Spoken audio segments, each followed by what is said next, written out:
Hello everyone, welcome back to my Tribulation Force channel, my storytime channel for the Left Behind series and the Left Behind the Kids series. So I'm on to chapter 21, this is part 2 of chapter 21. Let's continue reading then. Rafer was convinced Williams was merely being polite.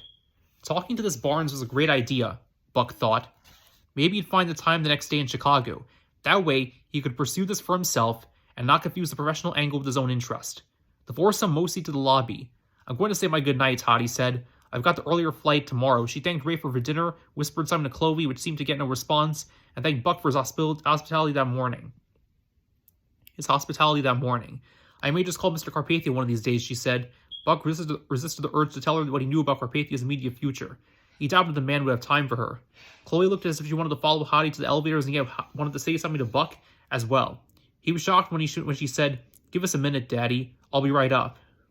Buck found himself flattered that Chloe had hung back to say goodbye personally, but she was still emotional. Her voice was quavery as she formally told him what a good time she had that day.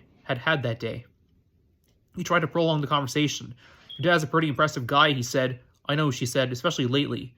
I can see why you might agree with him on a lot of that stuff." "You can? Sure. I have a lot of thinking to do myself. You give him a hard time about it, though." "Huh? I used to, not anymore. Why not? You can see how much it means to him." Buck nodded. She seemed to be on the edge emotionally again. He reached to take her hand. "It's wonderful spending time with you," he said. She chuckled as if embarrassed about what she was thinking. She chuckled as if embarrassed about what she was thinking. She chuckled as if embarrassed about what she was thinking. "What?" he pressed. "Oh, nothing. It's silly." "Come on, what?" "We've both been silly today." "Well, I feel stupid," she said. "I just met you, and I'm really gonna miss you.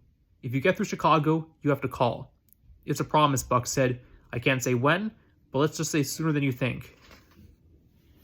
Okay, so that's chapter 21 of Left Behind.